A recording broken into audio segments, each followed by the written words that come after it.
What is going on, YouTube? So coming back today with my NBA playoff predictions. So just got done with my NHL a few days ago, and it's that time of year, great time of year to me. Two of my favorite sports, and it's playoff time for both of them.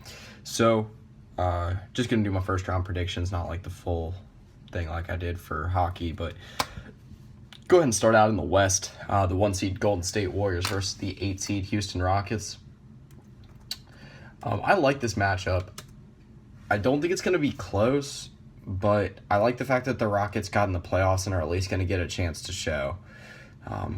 What they can do. I still think they're one of the most loaded teams in the West, one of the most talented, but they haven't been able to put it together all year. They haven't been consistent at all, and I don't think they're going to be in the playoffs. I just think it's nice that they get a chance to show it. Anyway, I think they're going to get one game, but I think overall it's going to be the Warriors in 5. Got the 2 seed San Antonio Spurs versus the 7 seed Memphis Grizzlies. I like what the Grizzlies were able to build for about a good 4-year run in the West. They got some 3 and 4 seeds in the playoffs, and I think it's starting to go on the decline now.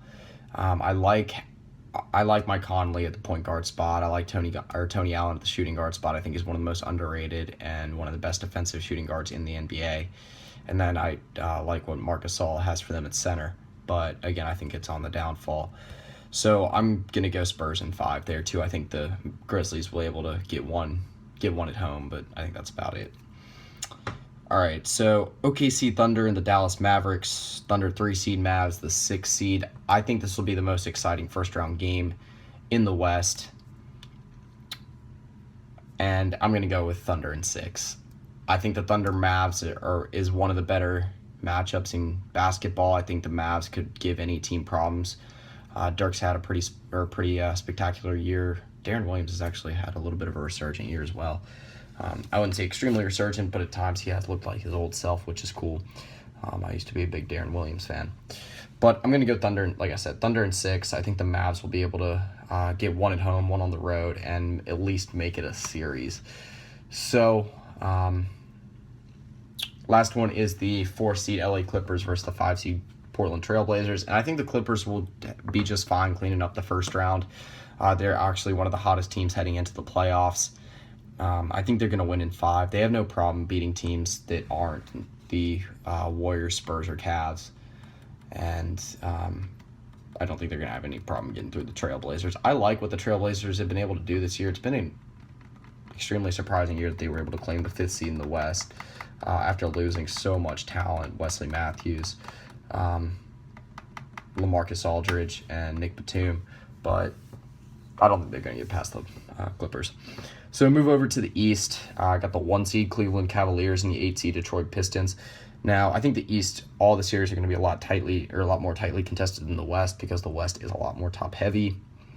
But anyway, I love this first round matchup. I think everyone does. I don't think the Cavs have any player that will be able to stop Andre Drummond in the paint consistently. I think it'll be a phenomenal series to watch, to see Andre Drummond go back and forth with LeBron, if Andre Drummond can play to his peak and maybe even hit some free throws. I think it'll be a series that Detroit can steal 1 or 2 at home and push it to a 6-game series where the Cavs will win. Next series is the 2 seed Toronto Raptors and the 7 seed Indiana Pacers. Raptors have had a pretty phenomenal year. Their backcourt is one of the best in the NBA. They have DeMar Carroll back now, which will help them out a lot.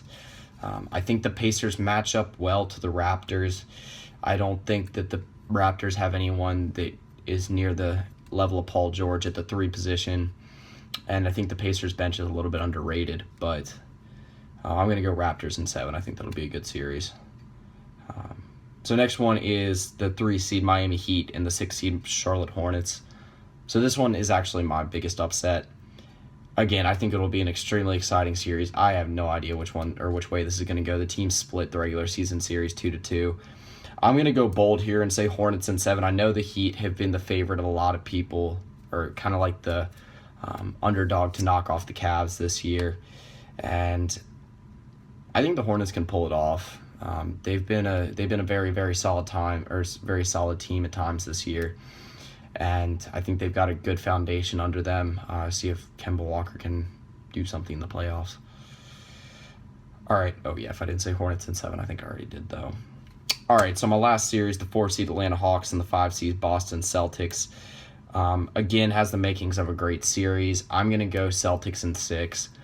I don't think the Hawks are very good in the playoffs. I don't think they have much leadership that has experience in the playoffs. Granted, the Celtics really don't either.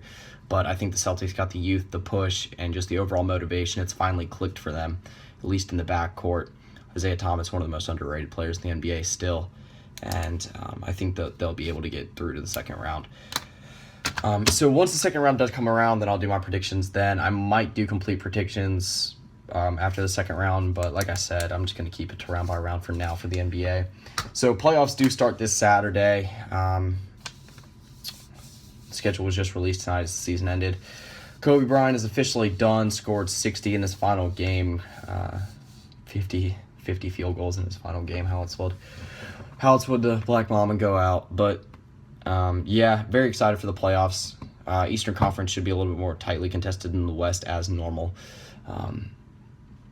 And hopefully, I kind of personally hope that we don't see a Warriors-Cavs finals. I think the Spurs can make a big push if the Thunder somehow do well. But unless there's something that clicks in the East for any other, or for some team unbelievably in the first round, I don't think the Cavs are going to get knocked off.